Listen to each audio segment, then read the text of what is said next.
Dios le bendiga. Bueno, aquí tenemos al pastor Juan Villalobos, ahora sí. Gloria al nombre Quien del va Señor. a reflexionar sobre la primera palabra que nuestro Señor y Salvador Jesucristo dijo en la cruz del Calvario. Primero que todo, den un aplauso fuerte a nuestro Señor Jesucristo.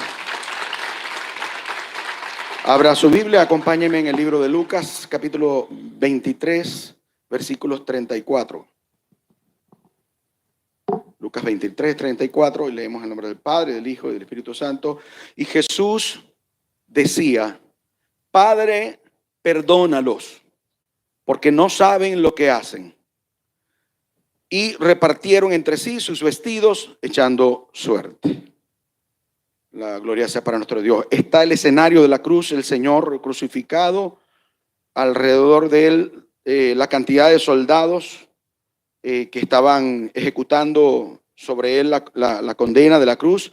Estaban algunos allegados, María, su madre, María y algunas otras personas alrededor de él. Y el Señor, más que enfocarse en su sufrimiento, en su dolor, está enfocada en las personas que están alrededor. Eso es algo que llama poderosamente mi atención y que debe llevarnos, obviamente, a reflexionar.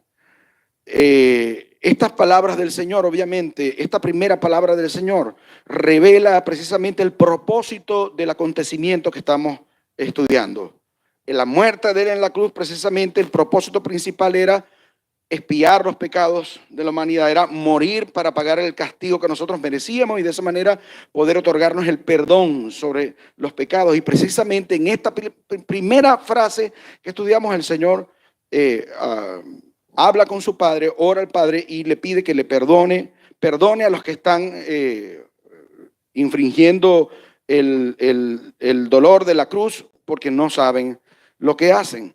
Fíjense ustedes que el estado físico del Señor era bastante crítico, ¿no? Antes de llegar a la cruz, como todos sabemos, él pasó por una serie de sufrimientos, de dolor, fue azotado. Los romanos, que eran expertos en infringir dolor, en llevar a cabo muertes lentas, muy dolorosas, sobre él infligieron un castigo muy fuerte porque fue azotado con látigos que tenían en sus puntas fragmentos de hierro, de hueso, que rasgaban la piel, que dejaban expuestos huesos, carne viva, en algunos casos hasta órganos. Imagínese usted todo ese dolor, todo ese sufrimiento, toda esa condición. Luego fue coronado con una corona de espinas, golpeado en su cabeza. Eso hacía obviamente que las espinas se incrustaran con mucho más fuerza. Y cada uno de esos elementos tiene un significado y una importancia increíble, la espina y todo esto. Pero encima de todo este dolor, de las burlas, del escarnio y de luego esto, él tiene que cargar una pesada cruz que descargaba todo su peso sobre esas heridas, y no solamente el peso, sino la textura áspera y lastimosa de la cruz sobre él, obviamente infligían mucho más dolor. Y fíjese usted que los condenados a crucifixión, normalmente mientras todavía pueden hablar, lo único que hacen es pegar gritos de alarido, maldiciones, improperios, ofensas, pero esta vez fue diferente porque el que estaba siendo crucificado era diferente también. En lugar de proferir maldiciones, más bien dice: Padre, perdónalos porque no saben lo que hacen. Algo en lo que también debemos reflexionar es que aunque lo que puso a Jesús en la cruz fue su inmenso amor y obviamente la ejecución de la voluntad del Padre, de ese plan maravilloso, inimaginable, de ese plan formidable, lo puso en la cruz, pero fue por causa de tu pecado y del mío, de mi pecado lo puso allí también. Y lo digo particular porque eso tiene que llevarnos a reflexiones particulares. Cada vez que nos visite la tentación, cada vez que nos sintamos poco atraídos a buscar del Señor, obviamente eso nos debilita. Cada vez que estemos prontos a pecar y el Espíritu Santo le traiga luz, recuerde el sacrificio de Cristo, recuerde que precisamente ese pecado lo colocó a él por su amor infinito, pero lo colocó en esa situación. El tiempo vuela. Aunque él tenía todo el derecho de acabar con los injustos y ensañados enemigos con solo un pensamiento suyo, tal como le dijo a Pedro en el huerto de Getsemaní, Cuando éste cortó la oreja del soldado, Jesús le expresó que si él solo le pidiera al Padre, el Padre le enviaría más de 12 legiones de ángeles. Él tenía el poder para acabar con todo eso, pero él decidió someterse a la voluntad del Padre. Él decidió ser sumiso, y eso lo hizo por amor a ti y a mí. ¿Cuántos dan la gloria a él? Esta frase, Padre, perdónalos porque no saben lo que hacen, muestra el carácter perdonador de nuestro Señor Jesucristo. Las enseñanzas del Señor no fueron enseñanzas vacías, meras enseñanzas vacías, dichas sobre la gente y ya. Él fue el primero en dar el ejemplo, él fue el primero en dar el paso, y precisamente con la muerte en la cruz, él estaba cumpliendo el mandato que él dio en Mateo 5, 43 y 44, cuando dijo: oísteis que fue dicho, amarás a tu prójimo y aborrecerás a tu enemigo, pero yo os digo, amad a vuestros enemigos, bendecid a los que os maldicen, haced el bien a los que os aborrecen, y orad por los que os ultrajan y os persiguen. La gloria sea para nuestro Señor. Él estaba precisamente cumpliendo esto, dando el ejemplo, marcando el ejemplo. Póngase en su contexto. El mandato de Dios es perdonar sobre aquellos que nos infligen agravio, dolor, y de esa manera obviamente nos parecemos más a Él. De esa manera le glorificamos y de esa manera reflejamos en nuestra vida, en nuestro carácter, su carácter precisamente. Es amar, es bendecir, es orar por aquel que le roba de una forma violenta, por aquel que le insulta, que le injuria, por aquel que de repente se metió en su casa en la madrugada para robar y abusó de alguno de sus hijos, o asesinó a alguno de sus familiares. Y perdone que sea tan gráfico, tan drástico, pero es que en ese tipo de situaciones difíciles como la que el Señor estaba viviendo precisamente, es que debemos hacer evidente y debemos practicar ese mandato del Señor. Eso solamente lo podemos hacer si estamos pegados a Él, si hemos sido llenos por el amor del Señor, por la guía del Espíritu Santo, la fortaleza que Él nos da. Amén.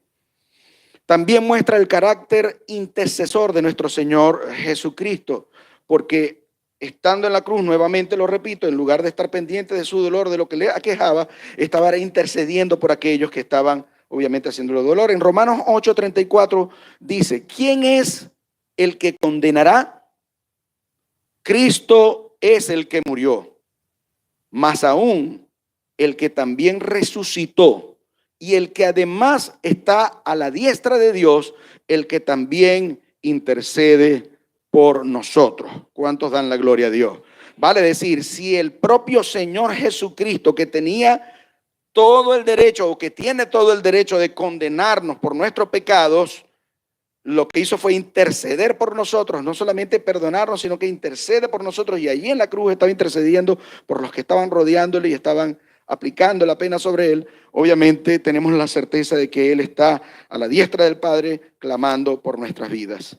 Con este hecho también el Señor Jesucristo confirma quién era. Él estaba allí clavado, cumpliendo toda profecía. El Salmo 22, versículos del 16 al 18 dice: porque perros me han rodeado, me ha cercado cuadrilla de malignos, horadaron mis manos y mis pies.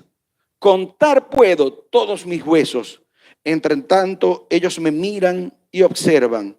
Repartieron entre sí mis vestidos y sobre mi ropa echaron suerte. Y este pasaje, al igual que otros pasajes de algunos profetas, hablaban precisamente del Mesías que vendría. Y de esta manera el Señor estaba dando cumplimiento también a toda profecía y estaba obviamente demostrando que Él era el Mesías esperado, como nosotros lo sabemos. Fíjese que nuestro Señor, en la oración que hizo, me llama también la atención la primera palabra que usó, y es la palabra Padre. Se dirigió al Señor como Padre.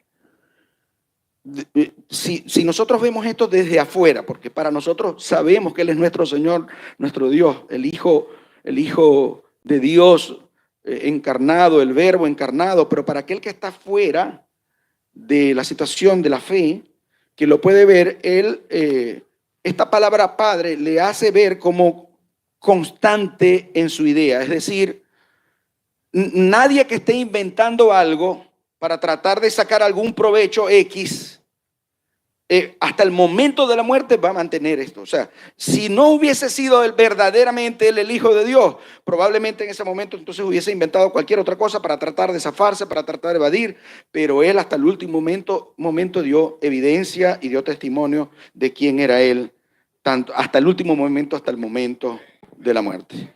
La gloria sea para nuestro Dios. Den un aplauso. Le damos la gloria al Rey, al que vive por los siglos de los siglos. Siguiente el pastor Lisandro, y él va a hablar sobre la segunda palabra, que dice así: yo te aseguro, hoy estarás conmigo en el paraíso. Podemos ubicar en Lucas 23:43. Gloria a Dios. Y dice la palabra en el libro de Lucas, en el capítulo 23, del 39 en adelante. Y uno de los malhechores que estaban colgados le injuriaba diciendo: si tú eres el Cristo, sálvate a ti mismo y a nosotros. Respondiendo el otro, le reprendió diciendo: ni aún temes a Dios estando en la misma condición. Nosotros, a la verdad, justamente padecemos, porque recibimos lo que merecieron nuestros hechos, mas ningún mal hizo. Y dijo a Jesús: acuérdate de mí cuando vengas en tu reino. Entonces Jesús le dijo: de cierto te digo que hoy estarás conmigo en el paraíso. Esa es la segunda palabra que nuestro Señor Jesucristo expresa en la cruz, luego de haber dicho delante de sus verdugos: Padre, perdónalo, porque no saben lo que hacen. Vemos que este malhechor es un ejemplo de una genuina conversión. Es un ejemplo de que él entendió a cabalidad lo que significaba el reino de Dios, lo que significaba la vida eterna. Este hombre pudo, al escuchar las palabras de Jesús, que no se esperaba, pienso yo, jamás y nunca, que esas palabras iban a salir de la boca de nuestro Señor Jesucristo con tanta maldad con que lo habían tratado, con tanto odio, rencor, con tanto ensañamiento, pero al ver este hombre a Jesús decir: Padre, perdónalo, con una compasión que no saben lo que hace. Y este hombre, en esta oración de Jesús por el perdón de sus enemigos, encontró su respuesta en la súplica del malhechor. Es importante analizar primeramente lo que nos enseña el Señor Jesús, modelando perfectamente aquí en la cruz, en su momento más difícil, en su momento de mayor dolor, en su momento de mayor prueba, modelando lo que había hablado cuando no estaba allí, cuando estuvo con sus discípulos, cuando estuvo predicando el evangelio del reino. O sea que él era un modelo aún allí en su condición, que él hacía ecos de las palabras de cuando le preguntaron acerca del perdón, cuando le preguntaron acerca de la oración: Padre nuestro que estás en los cielos, santificado sea tu nombre, venga tu reino, hágase tu voluntad así en el cielo como en la tierra. Perdónanos nuestras ofensas, así como también nosotros perdonamos a los que nos ofenden. Jesús estaba dando esa demostración allí en ese momento. Y esas palabras conmovieron a este malhechor. Esas palabras traspasaron el corazón de este malhechor. Por eso es importante ver qué nos enseña Jesús en este momento. Y es que nos lleva a reflexionar qué palabras están saliendo de tu boca. ¿Cómo estás tú reaccionando a las circunstancias difíciles que te suceden? ¿Cómo estás tú reaccionando cuando alguien te hiere? Cuando aún quizás alguien se declara enemigo tuyo. ¿Será que están las mismas palabras que tuvieron la boca del Señor Jesús? Padre, perdónalo, porque no saben lo que hacen. Estas primeras palabras de Jesús traspasaron el corazón de este malhechor. Recordó muchas cosas que se decían de Jesús y de seguro un diálogo interno. Yo me imagino que este hombre comenzó a pensar cuando momentos antes había estado injuriando también al maestro, pero ver esas palabras salir de su boca lo impactaron y empezó dentro de sí: ahora entiendo lo que decían de él, ahora entiendo que decían que era el Mesías, ahora entiendo por qué él decía que él era el Hijo de Dios, por qué lo llamaban el Rey de los judíos. Ahora estoy entendiendo lo que antes no entendía. Este hombre recordó el juicio venidero, reconociendo sus pecados, dijo al otro malhechor: nosotros a la verdad justamente padecemos porque recibimos lo merecido de nuestros hechos, mas este ningún mal hizo. Reconoció su maldad, reconoció que era digno de muerte, reconoció la inocencia de Cristo. Él dijo: este ningún mal ha hecho. Reconoció también la divinidad de Cristo, lo reconoció como Señor, creyó en Él, creyó así también en el reino de Dios cuando le dijo: acuérdate de mí cuando vengas en tu reino. Él estaba en ese momento convencido de la divinidad, de que Jesús era el Hijo de Dios y de que un día iba a venir de nuevo. Acuérdate de mí cuando estés en tu reino. Este malhechor tampoco esperaba tal respuesta del Señor. Jesús entonces le dice: de cierto te digo, hoy estarás conmigo en el paraíso. Qué compasión la de nuestro Señor Jesucristo. Qué disposición a perdonar, a restaurar y a pasar la falta hoy. Por cuanto te has arrepentido, por cuanto has creído, hoy estarás conmigo en el paraíso. La palabra paraíso se utiliza como sinónimo de cielo. Cielo se describe como un lugar de comunión eterna con Dios, donde los creyentes experimentarán la plenitud de la alegría y la paz. El cielo se describe en la Biblia como la morada última de Dios, los ángeles y los redimidos. Se trata como un reino de belleza, alegría y paz inimaginables, donde los creyentes experimentarán la comunión eterna con Dios. Literalmente se podría decir como un jardín, recordándonos la felicidad y bendición de nuestros primeros padres al caminar y hablar con el Señor en el jardín del Edén. Así como también es importante destacar que la palabra paraíso se ha usado para designar el jardín del Edén, el hogar original del hombre, es decir, estaba en la tierra, según nos dice Génesis.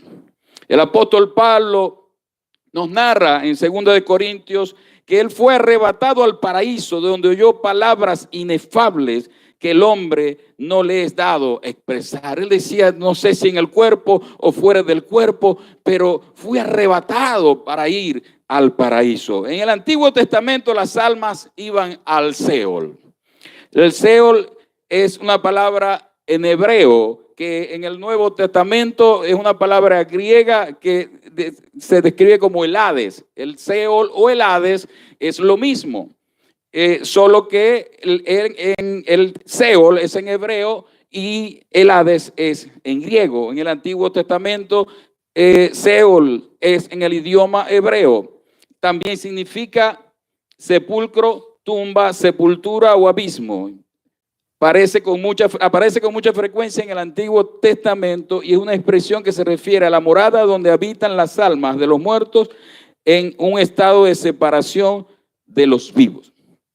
La historia narrada por Jesús acerca del rico y Lázaro nos da a conocer que había dos partes en el Seol: el lugar de sufrimiento para los malvados y otra parte para los justos, un sitio de descanso y comodidad llamado el seno de Abraham, o también el paraíso. Lucas dice: aconteció que murió el mendigo y fue llevado por los ángeles al seno de Abraham, y murió también el rico y fue sepultado. Y en el Hades alzó sus ojos estando en tormento y vio de lejos a Abraham y a Lázaro en su seno. El rico clama: permite que Lázaro moje la punta. su dedo para que yo pueda tener de alguna manera algo de refrigerio, para que pueda ser refrescado, pero se le aclara que no hay comunión entre los dos lados. Ni él puede ir a ti, ni tú puedes ir a él. O sea que nos narra esta realidad de que el Seol había dos lugares, en uno establecido para los muertos que no habían cumplido la ley, y el otro lugar, el Seol, en el paraíso o el seno de Abraham, para aquellos que habían cumplido la ley y los preceptos de Dios. El apóstol Pablo dijo: así que vivimos confiados siempre y sabiendo que entre tanto que estamos en el cuerpo, estamos ausentes del Señor, porque por fe andamos, no por vista. Pero confiamos y más quisiéramos estar ausentes del cuerpo y presentes del Señor. ¿Qué está diciendo el apóstol Pablo aquí? Ya no es vamos a un lugar a esperar ser redimidos o a esperar alguna otra cosa, sino que lo que está diciendo es que en el momento que dejemos de estar presentes en el cuerpo, vamos a estar presentes en Cristo, vamos a estar delante de su presencia, vamos a ir con Él, vamos a experimentar la presencia del Rey de Reyes y el Señor de Señores. A su nombre, gloria. El que tiene oídos, dice Apocalipsis 2:7, oiga lo que el Espíritu dice a las iglesias. Al que venciere, le daré a comer del árbol de la vida, el cual está en medio del paraíso de Dios.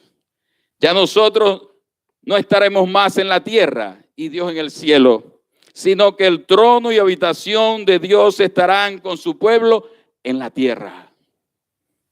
Según dice Apocalipsis, cuando el apóstol Juan fue llevado a ver esta gran visión, y dice: vi un cielo nuevo y una tierra nueva, porque el primer cielo y la primera tierra pasaron y el mar ya no existía más.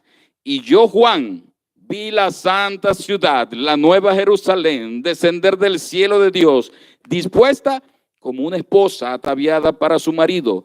Y una gran voz del cielo que decía: he aquí el tabernáculo de Dios con los hombres, y Él morará con ellos, y ellos serán su pueblo, y Dios mismo estará con ellos como su Dios. Eso yo creo que permite que le demos una alabanza y una adoración a Dios, porque, oh, qué hermosa promesa. El Edén será restaurado. Enjugará Dios todas lágrimas de los ojos de ellos, y ya no habrá muerte, ni habrá más llanto, ni clamor, ni dolor, porque las primeras cosas pasaron. Y el que estaba sentado en el trono dijo: he aquí, yo hago nuevas todas las cosas. A su nombre, gloria. Dios les bendiga. Gracias, Pastor Lisandro. Continuamos con la tercera palabra. Invitamos al Pastor José Barrio, y es: mujer, allí tienes a tu hijo. Luego dijo al discípulo: allí tienes a tu madre. Juan 19, 26 y 27. Buenas noches, amada Iglesia Filadelfia. Que el Señor continúe bendiciendo sus vidas grande y poderosamente. Para la gloria de Dios, hoy me toca, como dice Jesús, presentarles y exponerles la tercera palabra de Jesucristo en la cruz del Calvario. Si pueden, por favor, acompáñenme con sus Biblias al Evangelio de Juan, capítulo 19, versículos del 26 al 27, 26 y 27. Cuando vio Jesús a su madre y al discípulo a quien él amaba, que estaba presente, dijo a su madre, está hablando de Juan, el discípulo amado, dijo a su madre: mujer, he ahí tu hijo. Después dijo al discípulo: he ahí tu madre. Y desde aquella hora el discípulo la recibió en su casa. Gloria a Dios por su palabra. Fíjense, mis hermanos, yo creo que es imprescindible y que es de vital importancia, antes de desarrollar esta tercera palabra, que nosotros entendamos qué nos quiere decir Dios por medio de cada una de estas palabras, pero principalmente debemos internalizar y comprender desde todo punto de vista.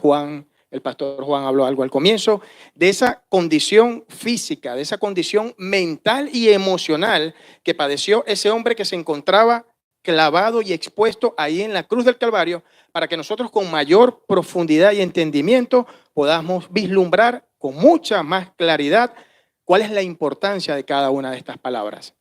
Fíjense, cuando nos vamos no solamente desde el momento de la crucifixión, sino desde que empezó verdaderamente esa tortura, podemos ver allá en Getsemaní, mis hermanos, que el nivel de angustia, que el nivel de dolor, que ese sufrimiento, lo llaman muchos psicólogos así, de ese sufrimiento o estrés psicológico al que fue sometido nuestro Señor y Salvador Jesucristo, fue algo sin precedentes. Algo tan fuerte, mis hermanos, dice la parte médica, que sus vasos sanguíneos, que los vasos capilares se desprendieron por completo y literalmente comenzó a sudar. El sudor que salía de él salía mezclado con sangre. Imagínense el nivel de estrés al cual él estuvo sometido. Después vemos, lo llevan al Sanedrín, en el Sanedrín lo arrodillan, lo desnudan, lo maltratan, le colocan esas coronas de espinas, espinas que llegaban inclusive hasta muchas partes de los nervios que se encuentran dentro de esa zona. Fue azotado de manera brutal, no se sabe cuántos latigazos, porque al final no terminó juzgándolo la ley judía, sino la ley romana como tal. Pablo dice que eran 40 menos 1, es decir, 39, sin embargo, los que él pudo haber recibido no están establecidos con precisión. Lo que sí sabemos es que la carne, con esas uñas, con esas garras metálicas o de huesitos hechos de animales, desprendía por completo su piel desde acá arriba hasta la parte baja de la espalda, inclusive hasta las piernas. Se podían ver las venas, se podían ver los tendones, se podían ver sus músculos, se podían ver inclusive muchas veces parte de los órganos. Imagínense cómo estaba Jesús en ese momento, pero la peor parte no habían llegado. Cuando llegan allá al Calvario, mis hermanos, que lo acuestan, que atraviesan unos clavos que iban de 13 a 18 centímetros en sus manos y en sus pies, mis hermanos, lo levantan. Obviamente al levantarlo se le fracturan, gran parte se dislocan sus hombros. Él mismo dice allá en Salmo, la palabra de Dios, quiero decir, dice en el Salmos 22, dislocados están todos mis huesos. Dice ese salmo, esa profecía mesiánica como tal. Entonces podemos entender que era un sacrificio y una condición para que ese hombre, para que Jesucristo, que estaba en la cruz del Calvario, cada palabra que salía de su boca, verdaderamente que era algo que nosotros nunca hubiésemos podido soportar. Lo que padeció y lo que vivió Jesucristo fue tan fuerte y tan indescriptible que tuvieron que crear y tuvieron que inventar una nueva palabra que tratara de definir con mucha más precisión lo que él había padecido en aquel momento. Y eso se le conoce como excruciante, que literalmente traduce como dolor en la cruz.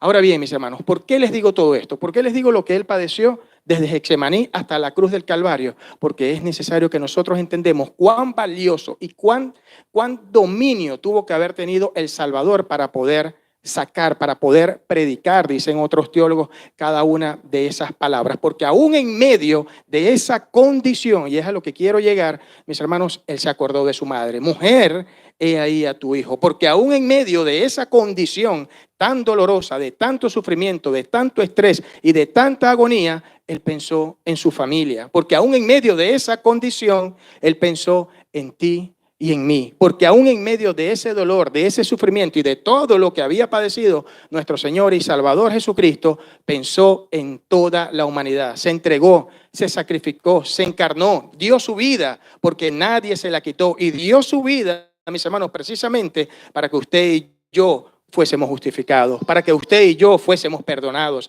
para que usted y yo fuésemos redimidos, para que usted y yo fuésemos reconciliados con el Padre y nada más y nada menos, sino para que usted y yo hoy alcanzáramos y abrazáramos nada más y nada menos que la promesa de la salvación y de la vida eterna. Ciertamente, si ese aplauso es para Dios, de eso es lo más fuerte. Ciertamente la palabra de Dios nos enseña que el enemigo vino a hurtar, a matar y a destruir. Pero Jesús, ese que entregó su vida en la cruz del Calvario, vino, se hizo hombre, se sacrificó y venció a la muerte para que usted y yo tuviésemos vida y vida en abundancia. Ahora bien, entendiendo esta condición y todo lo que Él hizo por amor a cada uno de nosotros, bajo esa perspectiva de sufrimiento mental, psicológico y emocional, mis hermanos, esta tercera palabra es de alguna u otra manera una predicación y un mensaje de Jesús en donde nos recuerda, en donde predica, y no solamente eso, sino que también demuestra con hechos que usted y yo, como verdaderos hijos de Dios, en primer lugar, dentro de este pasaje, como tal, estamos llamados a cumplir a cabalidad y a la perfección ese mandamiento, ese mandato de honrar a nuestros padres y a nuestras madres. La palabra de Dios allá en Éxodo, en los mandamientos, Éxodo capítulo 20 dice, honra a tu padre y a tu madre para que tus días sean alargados en la tierra que Jehová tu Dios te da. El mismo apóstol Pablo, este sí creo que no lo sabemos todos de memoria, ya en Efesios capítulo 6 dice, honra a tu padre y a tu madre. ¿Para qué? Porque es el primer mandamiento con promesa, agrega él, para que te vaya bien y seas de larga vida sobre esta tierra. Todos sabemos, aunque no lo dice, no lo especifica la palabra de Dios como tal, que José, el esposo de María, el padre terrenal de Jesús, valga la redundancia, acá en la tierra ya había fallecido para el momento de la crucifixión, muchos años antes. De hecho, se le pierde la pista desde que Jesús tiene 12 años en adelante, no se vuelve a hablar de José. Entonces, en aquel contexto, en aquella cultura, el cuidado, digamos, la provisión, el techo, el abrigo, absolutamente todo pasaba a ser responsabilidad del hijo mayor. Cuando moría el padre, esa responsabilidad recaía principalmente sobre el hijo mayor. ¿Quién era el hijo mayor de María? Jesús. Entonces esa responsabilidad pasó a ser delegada en manos de Jesús. Y permítanme decirles que hasta el último segundo de su vida, y es el ejemplo que usted y yo debemos seguir, cumplió a cabalidad y a la perfección el mandato que Dios nos ha delegado a cada uno de nosotros. En medio de esa condición se acordó de su madre. ¿Y qué es lo que quiere Dios? Mis hermanos, Dios quiere exactamente lo mismo con cada uno de nosotros. No importa la condición que tú tengas, no importa cómo te sientas, pero Dios no quiere que te olvides de tus padres, pero Dios no quiere que te olvides de tu madre. Y yo sé que alguno va a decir, pero lo hicieron mal, pero no fueron un buen papá, pero no fue una buena mamá, pero no me dieron lo que yo quería, pero no tuve la educación que yo hubiese deseado, pero el ejemplo que yo vi siempre fue disfuncional y no acorde a la palabra de Dios. Permítanme decirles que no importa, lo dice la primera palabra, Padre, perdónalos porque no saben lo que hacen. Entonces estamos llamados a perdonar. No importa si lo hicieron bien o lo hicieron mal. Usted y yo no estamos para juzgar a nuestros padres. Usted y yo estamos sencillamente para obedecer al Padre, al Hijo y al Espíritu Santo de Dios. Amén.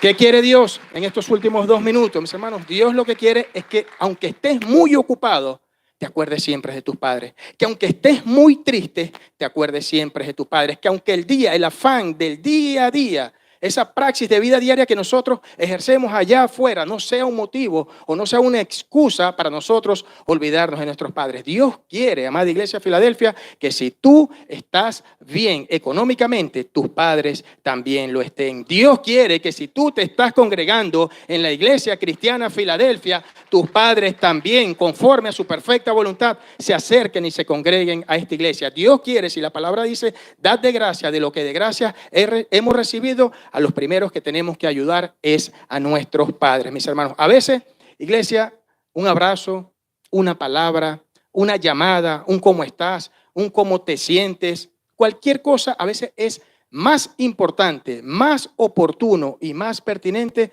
que cualquier transferencia bancaria. Muchos, y eso me incluye a mí, en algún momento de mi vida pensaba que sencillamente una transferencia era suficiente. Por supuesto, me daba tranquilidad porque sé que iba a tener para lo que ella necesitaba, para cualquier cosa, medicamentos, cualquier cosa. Y eso me daba tranquilidad. Pero el llamado y el mandamiento de Dios va mucho más allá de todo eso. Es a honrar, es a cuidar y es obedecer a nuestros padres. Recuerde que la palabra de Dios dice que el que no provee para lo suyo, y eso incluye a nuestros padres, y después agrega principalmente o mayormente para los de su casa, ha negado la fe y es peor que un incrédulo. Cuando usted no honra a sus padres, cuando usted no obedece a sus padres, cuando usted no se preocupa por sus padres, usted sencillamente ha pasado a ser un pecador más en la fila que se está sumando al lago que arde con fuego y azufre. Dentro de lo que no le agrada a Dios, de esos hombres amadores de sí mismos, sale un versículo que dice, y hombres que no quieren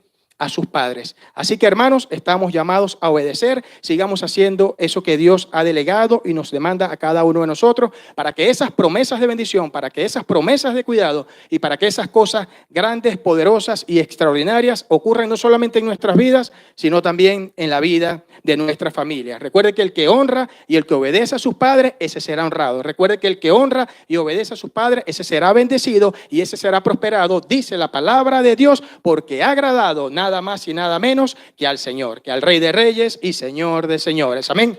Dios les bendiga.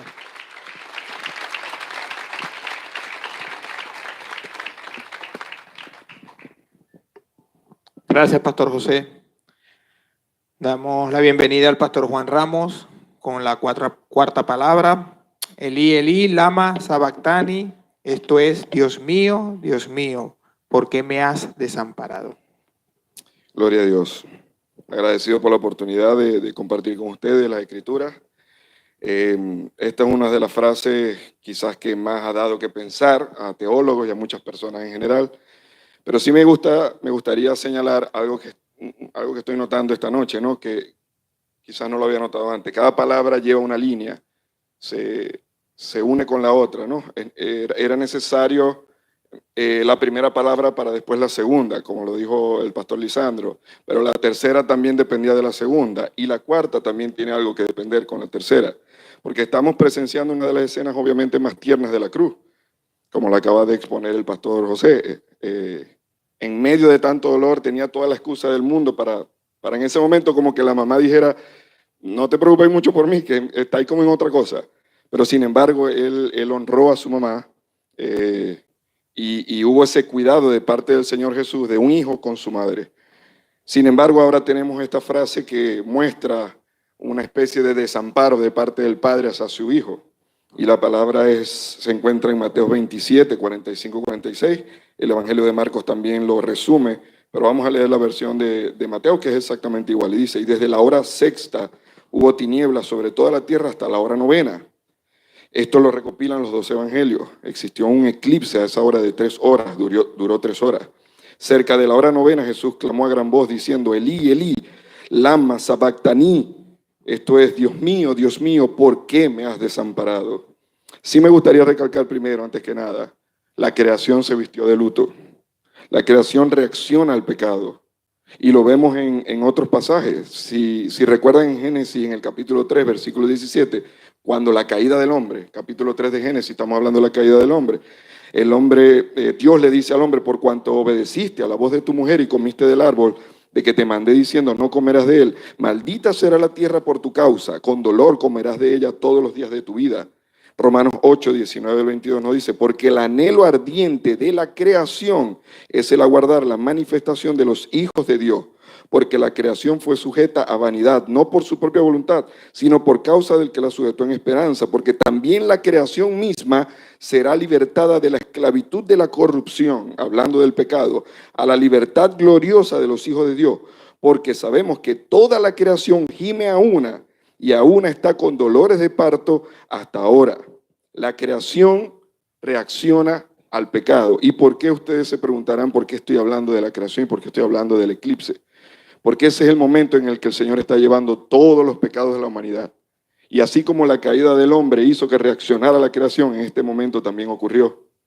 El Señor Jesús está llevando en sí mismo el peso de los pecados pasados, presentes y futuros de todos nosotros. Si la creación perfecta de Dios reacciona al pecado, ¿qué creen ustedes que pasará con el Dios de la creación? También reaccionará a este pecado.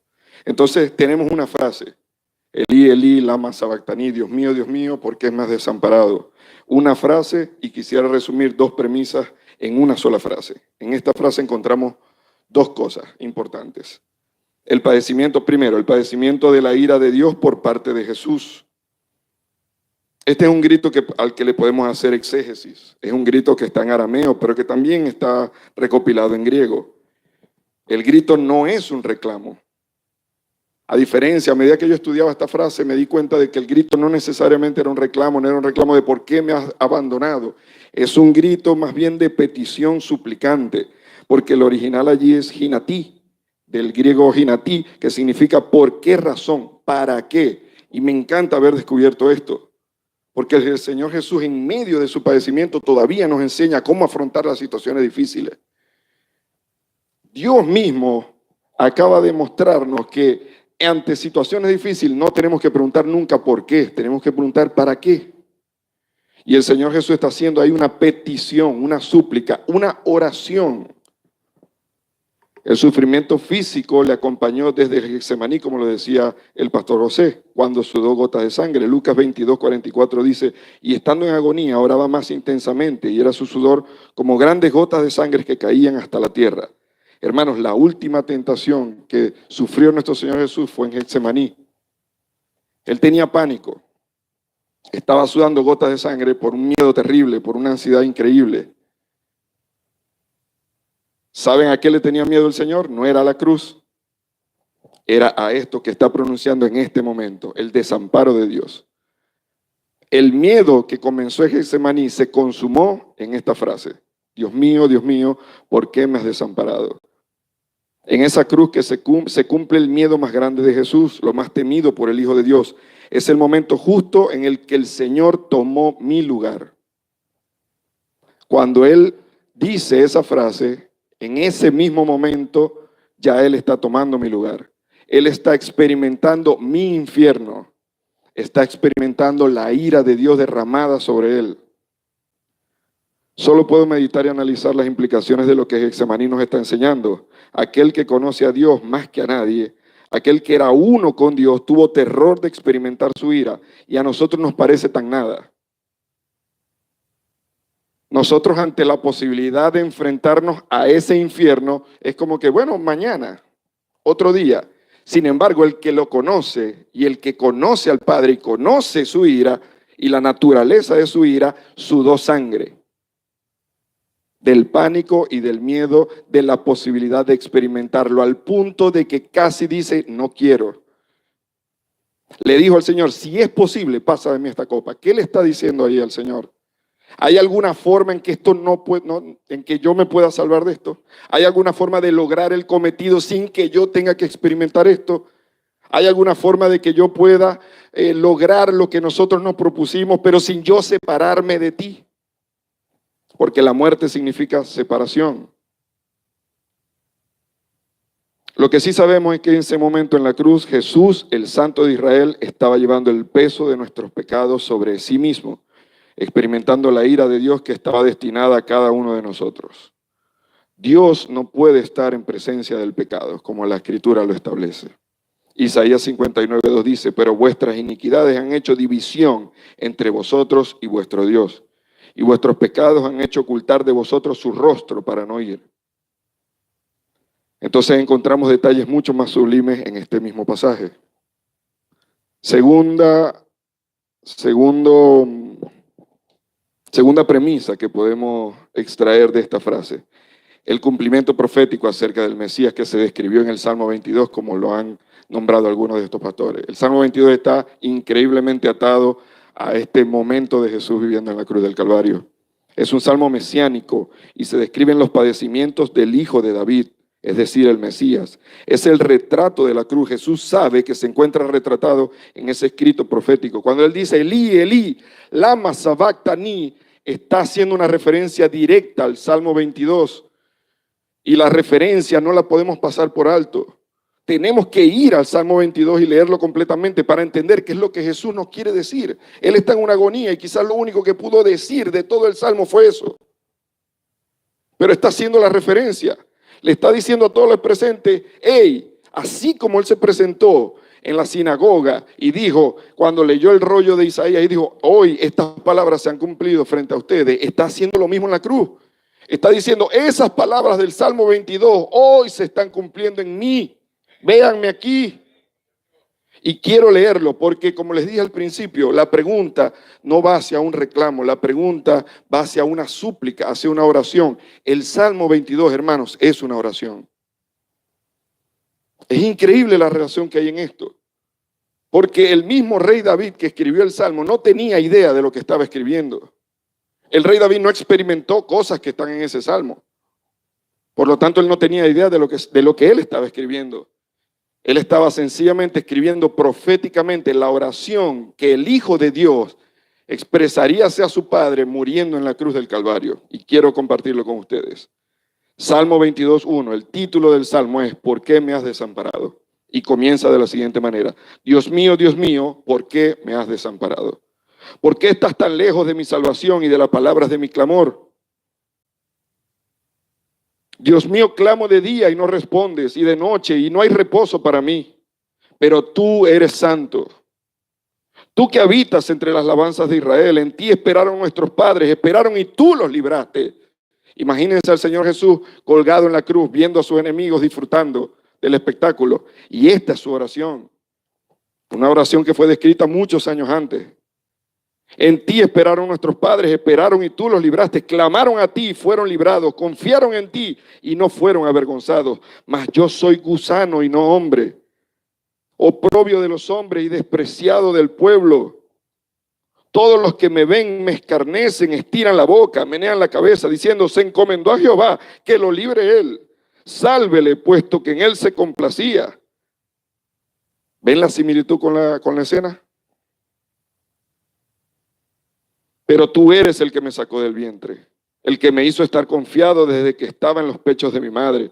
Sobre ti fui echado desde antes de nacer, desde el vientre de mi madre. Tú eres mi Dios. No te alejes de mí, porque la angustia está cerca, porque no hay nadie que me ayude. Me han rodeado muchos toros, fuertes toros de Basán me han acercado. Abrieron sobre mí su boca como león rapaz y rugiente. He derramado como aguas y todos mis huesos se descoyuntaron. Mi corazón fue como cera, derritiéndose en medio de mis entrañas. Está describiendo el sufrimiento y el padecimiento del Mesías en la cruz del Calvario. Como un tiesto se secó mi vigor y mi lengua se pegó a mi paladar. Y me has puesto en el polvo de la muerte.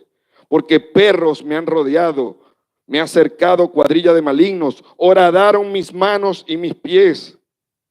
Contar puedo todos mis huesos, entre tanto ellos me miran y me observan. Repartieron entre sí mis vestidos y sobre mi ropa echaron suertes. Mas tú, Jehová, no te alejes, fortaleza mía, apresúrate a socorrerme. Libra de la espada mi alma, del poder del perro mi vida. Sálvame de la boca del león y líbrame de los cuernos de los búfalos. Versículo 23. Los que teméis a Jehová, alabadle, glorificadle, descendencia toda de Jacob, y temedle vosotros, descendencia toda de Israel. Porque no menospreció ni abominó la aflicción del afligido. Y entra el punto de la esperanza. El Señor Jesús sabía lo que iba a pasar. Estaba sufriendo, estaba padeciendo, pero él sabía por lo que estaba escrito en el Salmo a qué estaba apuntando. No menospreció ni abominó la aflicción del afligido, ni de él escondió su rostro. El Padre no lo abandonó. Es algo que es muy difícil de entender, quizás nunca lo vamos a entender. Hay que entender muchas cosas teológicas para entender esto. La unión hipostática de Cristo, la Trinidad. ¿Quién puede explicar a cabalidad la Trinidad? Hay tantas cosas que habría que entender para poder entender cómo esto pasó. Sino que cuando clamó a él, él le oyó y ahora venimos nosotros porque también estamos nosotros incluidos en la oración. De aquí adelante, hermanos, aprópiese de esta palabra. De ti será mi alabanza en la gran congregación. Mis votos pagaré delante de los que le temen. Mis votos pagaré delante de los que le temen. Comerán los humildes y serán saciados. Ahí está usted, ahí estoy yo. Alabarán a Jehová los que lo buscan. Vivirá vuestro corazón para siempre. Se acordarán y se volverán a Jehová todos los confines de la tierra, y todas las familias de las naciones adorarán delante de ti. Porque de Jehová es el reino y él regirá las naciones. Comerán y adorarán todos los poderosos de la tierra. Se postrarán delante de él todos los que descienden al polvo. Aún el que no puede conservar la vida a su propia alma, la posteridad le servirá. Esto será contado de Jehová hasta la postrera generación. Vendrán y anunciarán su justicia. A pueblo no nacido aún anunciarán que él hizo esto. No es una frase de desesperanza, hermano. Es la proclamación de una victoria. Nuestro Señor incluso en ese momento nos enseña, hermanos, en el peor momento de su vida, en la situación más difícil, clame al Señor, que Él siempre está atento a su llamado. Dios les bendiga, Dios les guarde. Gracias, Pastor Juan Ramos. Le damos la bienvenida al Pastor Jesús Velázquez, quien va a hablar sobre la quinta palabra, tengo sed, en Juan 19:28. Dios les bendiga rica y poderosamente. Hay algo, hoy quiero comenzar haciendo un ejercicio. Ponga su mente, hay algo que es mucho más interesante y va mucho más allá de lo que hoy en día es moda, de la inteligencia artificial. No hay nada como el pensamiento humano. Y el pensamiento humano tiene una velocidad que nada lo puede alcanzar. no hay computadora, no hay nada creado por el hombre en el cual el pensamiento humano no pueda alcanzar. Jamás una computadora, una inteligencia artificial va a ser comparado con el pensamiento humano, con la creación de Dios. Pero yo te quiero hoy invitar, yo voy a tomar este cinto como algo, como si fuese un látigo. Y tú ves la hebilla y sería como esos huesitos que flagelaban el cuerpo de nuestro Señor Jesucristo. Pero yo te quiero hoy invitar a que tú puedas cerrar por un momento tus ojos y puedas llegar a la cruz del Calvario. Porque el pensamiento es, si tú cierras tus ojos y ve y ponte debajo de esa cruz del Calvario. Mira allí a nuestro Señor, a nuestro Salvador Jesucristo. Y esta es la quinta expresión. Cierra ahí los ojos. La quinta expresión de Jesús desde la cruz. Tengo sed. Mediante sus palabras revela su intenso sufrimiento físico. Este grito angustioso resuena mientras Cristo cuelga, suspendido entre cielo y tierra, clavado en una cruz y sufriendo duramente por ser un hombre como nosotros, como tú y como yo. En ese grito lleno de dolor expresa una de las necesidades más básicas, la necesidad de saciar la sed. Abre tus ojos. Cuando tú viste a ese Salvador que dio su vida por nosotros, viste su cuerpo derramando su sangre, sus líquidos corporales, donde un hombre que puede estar crucificado en la cruz, en esa angustia, porque si tú ves las otras 4 que acaban de pasar, aquí Cristo está pidiendo súplica para él, está haciendo la parte humana donde simplemente está diciendo, tengo sed. Pero en esa cruz, nuestro Señor Jesucristo, no solo ha perdido los líquidos corporales, la sangre que produce sed, y como dice el Salmo, esa lengua se pega al paladar, como pidiendo, sintiendo dolor, angustia, desesperación por un trago de agua. Estamos viendo a un Cristo hombre. Y como dice la Escritura, después de esto, sabiendo Jesús que todo había ya sido consumado para que se cumpliera la Escritura, dijo, tengo sed, tal cual el Salmo 69, donde se expresa que lo que le dieron de beber era vinagre. La crucifixión es un proceso prolongado y doloroso. Es algo que solamente aquel que pudo estar en la cruz podemos decir que fue el que lo sintió.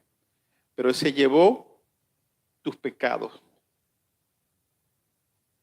los míos, todos nuestros pecados, las culpas, fueron crucificadas juntos con Cristo en esa cruz. Pero estamos viendo simplemente un pedido de auxilio, una simple sed. Pero no conforme con esto, cuando tu cuerpo va perdiendo todos esos fluidos, la temperatura de Cristo, la fiebre, vamos a llamarlos así, sabemos muchos de aquí, sabemos lo delicado que es tener fiebre y sobre todo cuando vemos a un hijo tener fiebre, nos volvemos muy pequeñitos porque necesitamos bañarlos, necesitamos bajar esa fiebre. Y nuestro Señor Jesucristo está padeciendo esa misma fiebre porque la temperatura está demasiado, hay calor, hay temperatura corporal y Cristo está pidiendo un trago de agua, tiene sed. Sin embargo, la misma escritura nos dice, el apóstol, como impresionante realismo, relata la vivencia de Cristo, la humanidad. Nos muestra aquí la humanidad del Hijo de Dios como parte de su sufrimiento por todos nosotros. Jesús soportó los procesos biológicos que resultaron del producto de su crucifixión, una forma sorprendente. Pero, sin embargo, aquí vemos que en ese momento los mismos soldados mojan un hisopo, una esponja, con vinagre. Y muchas veces dentro de lo que pude estudiar, habla inclusive hasta de la misericordia. Porque el mismo vinagre con vino hacía que nuestra mente pueda divagar, dilucidar y bajar el dolor de nuestro Señor en la cruz. Sin embargo, ese tengo sed es algo impresionante poder imaginarte. Por eso es que te decía, vete a la cruz del Calvario y ves a aquel que entregó tu vida por todos nosotros, sintiendo la parte humana. Y lo único que tengo yo es vinagre y vino, empapo esa esponja y le doy, la subo y toma un sorbo de esa bebida que le acaban de dar a nuestro Señor Jesucristo. No era la primera vez que a nuestro Señor se le ofrecía esta bebida, pero es en este momento donde Él toma un sorbo de esa bebida. Es algo donde pareciera que la mente humana divaga, te hace sentir como pasar el trago amargo que tiene este proceso. Y es cuando hoy queremos darle gracias a Dios, porque esa parte que nos enseña cada palabra que Jesús tiene para con nosotros, en esta historia de estas 7 palabras, nos enseña a nosotros que nosotros también quizás podamos recibir en algún momento algo que no queremos o algo que estamos solicitando y quizás no lo tenemos.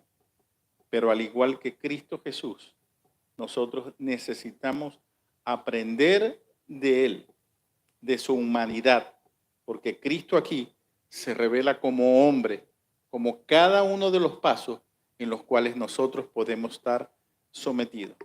Yo te invito a que cuando estas cosas puedan ocurrir, en vez de agua, podamos recibir vinagre. Acuérdate de nuestro Señor Jesucristo, que Él absorbió y dio su vida por ti y por mí. A Dios sea la gloria y la honra. En Cristo Jesús. Amén y amén. Amén. Gracias, Pastor Jesús. Le damos la bienvenida al Pastor Gerardo Morán, quien va a estar hablando sobre la 6ª palabra, que dice consumado es. Lo podemos ubicar en Juan 19, verso 30. Dios te bendiga, iglesia. En Juan 19:30 dice, cuando Jesús hubo tomado el vinagre, dijo, consumado es. Y habiendo inclinado la cabeza, entregó el Espíritu. Estamos contemplando el momento, ya los minutos finales, donde Jesús está ya por entregar el Espíritu y partir. Cuando muchos vemos que ya Él va a dar y terminar todo lo que estaba llamado a hacer o lo que vino a hacer, Como le decía Pilato, para esto nací, para esto vine, para darle cumplimiento a lo que ya se tenía que ejecutar. Y pronuncia una frase corta, pero que tiene un significado eterno. Y es: consumado es. Y no fue un grito de derrota, sino que fue un grito de victoria. Vemos cómo el sufrimiento del Señor en la agonía en la que estaba, cuando era muy poco probable que Él pudiera elevar su voz. Porque incluso cuando está diciendo Elí, Elí, sabactani, algunos dicen pareciera que está llamando a Elías, porque probablemente en su dolor no podría ni siquiera hablar bien. Pero aquí dice que levanta su voz y dice: consumado es. No como un lamento, sino la proclamación de que el plan de redención estaba completo. Y hoy vamos a reflexionar rápidamente en los tres aspectos de esta palabra. Y en primer lugar es que se cumplió la obra de salvación. Desde el principio Dios había prometido que enviaría un Salvador. Y lo vemos en Génesis 3:15, hasta todas las profecías dadas por cada uno de los profetas, valga la redundancia, donde apuntan a este momento preciso, donde un Salvador llegaría, donde este Mesías llegaría, iba a redimir y a librar al pueblo, no de un ejército romano que creía el pueblo por el cual lo iban a librar, sino del verdadero enemigo que tú y yo teníamos, que es el pecado, del cual ni tú ni yo de ninguna manera podíamos librarnos. Jesús estaba llevando a su cumplimiento todo el plan eterno de Dios para salvarnos. Por eso en Isaías 53:5 nos recuerda: mas Él herido fue por nuestras rebeliones, molido por nuestros pecados. Y en la cruz esa profecía se cumple plenamente. Y ya no hay, amado hermano, que añadir nada a la obra de Cristo. La salvación es completa en Él, no por nuestras obras, sino por la obra que Cristo hizo en la cruz del Calvario. Y cuando Él dijo consumado es que de aquí en adelante nadie tiene que hacer otra cosa, nadie tiene que hacer otro sacrificio, porque lo que yo he hecho, he cumplido la voluntad del Padre y todo ha quedado en plenitud y en perfección.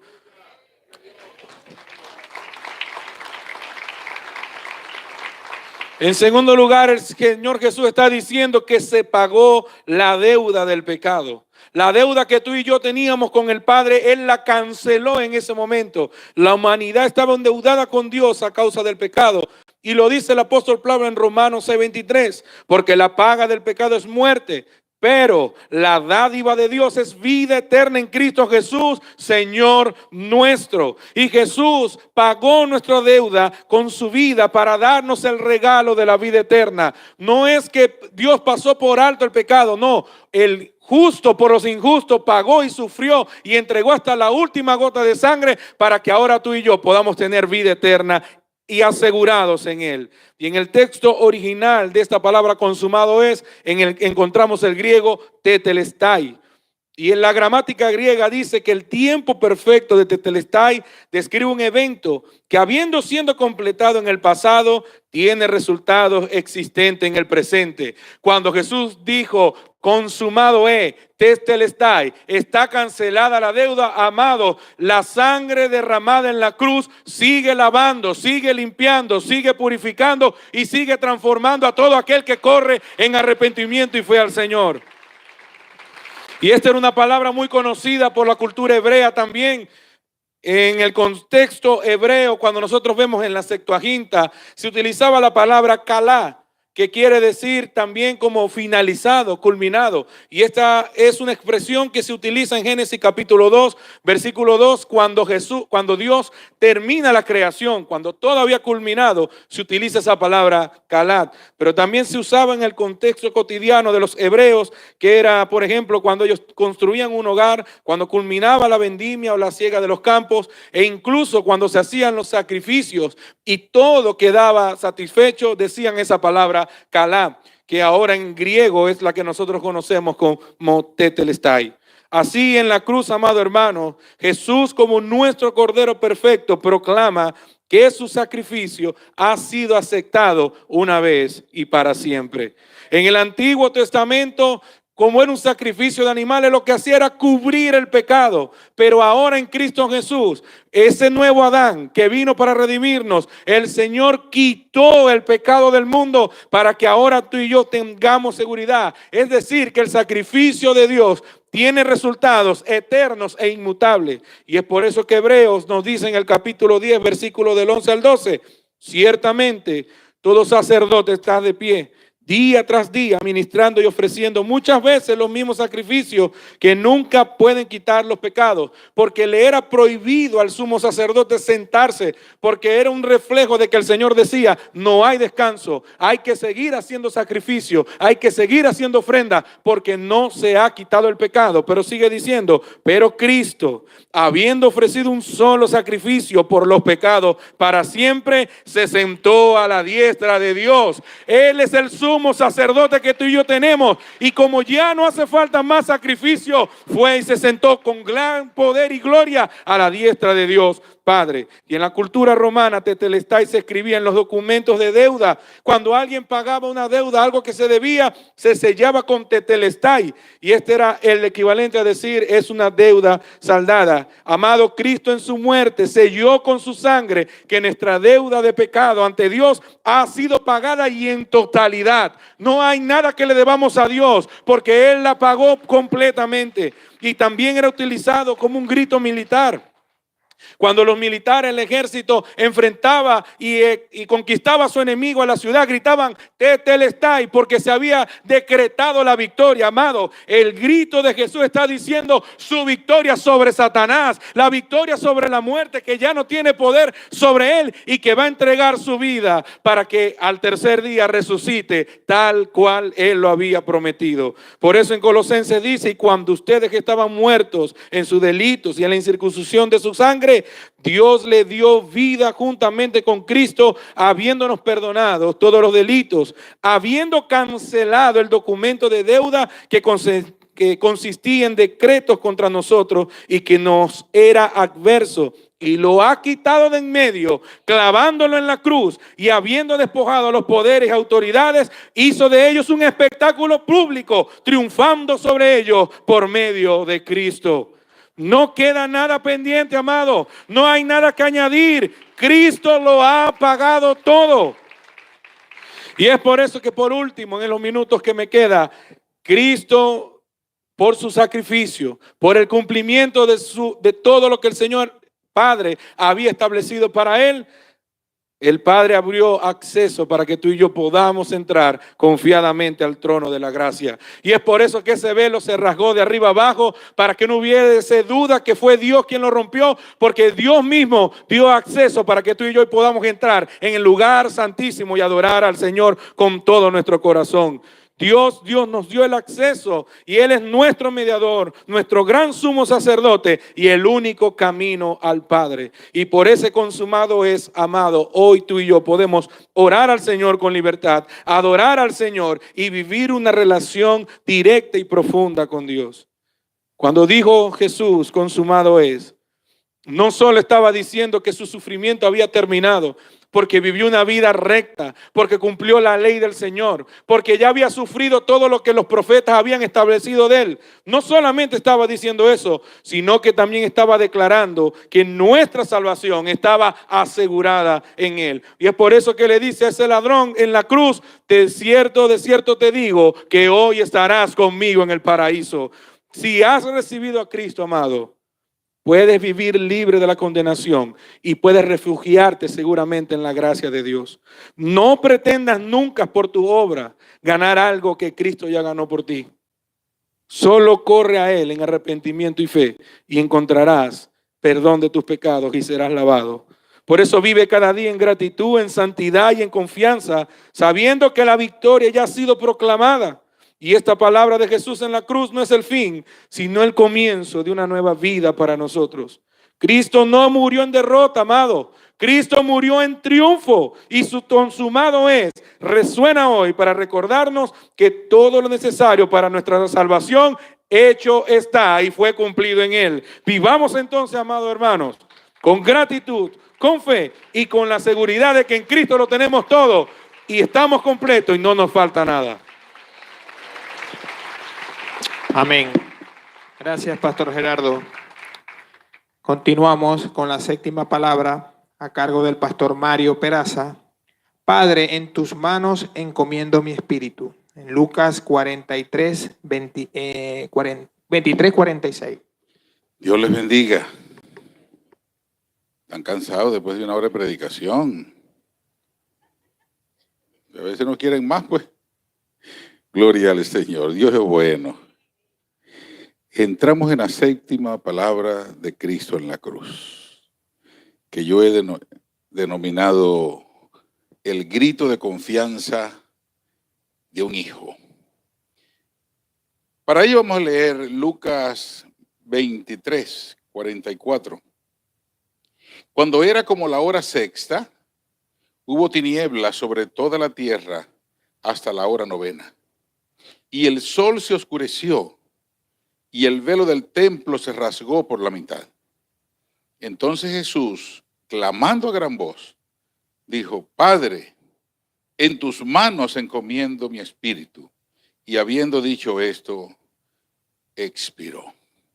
Señor, gracias por este tiempo en el que un día como hoy recordamos ese sacrificio tuyo en la cruz. Y hoy hablamos sobre estas 7 frases que tú pronunciaste en la cruz del Calvario y que tienen un significado importante para nosotros en la vida cristiana. Te ruego que tu Espíritu Santo pueda confirmar esta palabra en los corazones, en el nombre de Jesús. Amén. Un grito de confianza de un hijo. Este pasaje de Lucas, presenciamos en él la muerte de Jesucristo como un evento trascendental acompañado de 3 poderosos acontecimientos finales. Fíjese que hemos venido hablando de todas las cosas que, las frases que el Señor Jesús ha ido pronunciando y que han ido siendo el cumplimiento de algo que ya estaba escrito.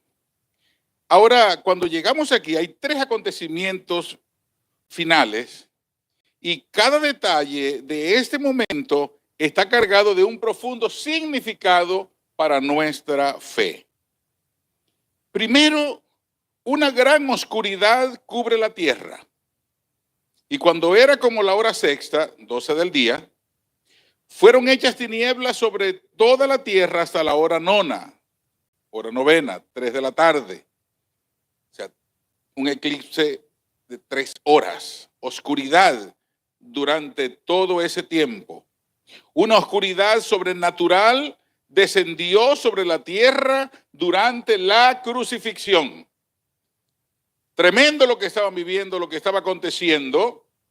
Y esta oscuridad tuvo que llamar la atención a la gente. Algo extraño está pasando.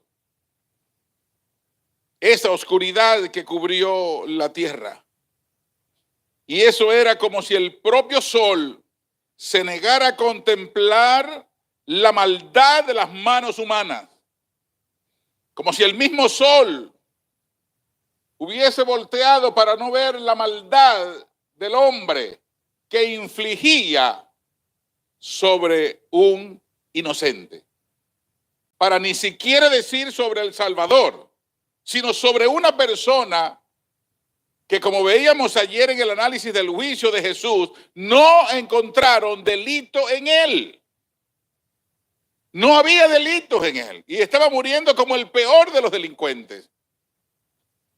Y fue agredido con toda saña. Terrible aquello. ¿Qué significado podemos encontrar a esto? El mundo se sume en la oscuridad cuando rechaza a Jesús. Cuando el mundo rechaza a Jesús, entra en tinieblas. Mire cómo están los gringos ahorita. Porque han rechazado a Jesús. Ya la Biblia no se puede leer en una escuela.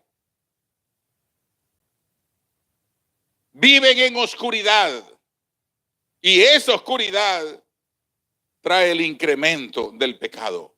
Así también, en la vida personal, en la vida individual, cuando el hombre se resiste a la autoridad de Dios, cuando el hombre resiste al Señor Jesucristo, su vida se llena de tinieblas. El segundo acontecimiento que encontramos, el velo del templo se rasga. Yo les decía el domingo en la predicación que esa era una cortina que iba de extremo a extremo, de pared a pared, sin costura. Era un solo tejido que iba de pared a pared. No había nada añadido, no había nada puesto, no había nada de eso. Era una sola pieza. Y esa cortina separaba el lugar santo del lugar santísimo. Y un acontecimiento extraordinario es que en ese momento en el que el Señor Jesús está muriendo, esa cortina se rasgó de arriba a abajo, dice el evangelista Marcos. 15, 37 y 38 más. Jesús, dando una gran voz, expiró. Entonces el velo del templo se rasgó en dos, de arriba a abajo. ¡Aleluya! Cuando el Señor Jesús expiró, se consumó la obra. Y lo último que hizo fue romper ese velo de arriba a abajo para que usted hoy y yo podamos tener entrada al lugar santísimo, podamos tener entrada a la misma presencia de Dios. El velo simbolizaba la separación entre un Dios santo y la humanidad pecadora. Y ese velo se rasgó porque Cristo, como decía el pastor Gerardo, hizo un solo sacrificio, una sola vez y para siempre. El significado de este acontecimiento: el sacrificio de Cristo abre un camino directo a la presencia de Dios para todos. Aleluya. El apóstol que escribe a los hebreos dice: acerquémonos pues confiadamente al trono de su gracia, porque tenemos un sumo sacerdote que puede compadecerse de nosotros, porque fue tentado en todo, pero sin pecado. Tenemos un Cristo intercediendo en la diestra del trono de Dios por cada uno de nosotros, y eso fue el resultado de ese sacrificio final. El tercer acontecimiento es el clamor de Jesús. 23:46 de Lucas dice: Jesús, clamando a gran voz, dijo: Padre, en tus manos encomiendo mi espíritu. Y habiendo dicho esto, expiró.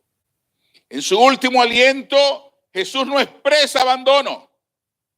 Expresa una profunda confianza filial. Aleluya. Expresa la profunda confianza de un hijo en su padre. Por eso es importante lo que dijo el pastor Juan. No era un Cristo que estaba derrotado. No es que me abandonó y pobrecito yo. No. Y aquí es, gloria al Señor, una expresión de profunda confianza. Sus palabras evocan la oración de un niño judío al acostarse. En tus manos encomiendo mi espíritu, decían los niños, según el Salmo 31:5. Pero el Señor Jesús, al añadir la palabra Padre, revela la intimidad y ternura aún mayor en su relación con Dios. ¡Aleluya! Él no dijo: en tus manos encomiendo mi espíritu. Él dijo: Padre, en tus manos encomiendo mi espíritu. Hay una intimidad entre tú y yo. Hay una relación de ternura y de amor entre tú y yo. Y el significado, incluso en la muerte, para Jesús, ese momento fue como dormirse en los brazos de su Padre. Aleluya.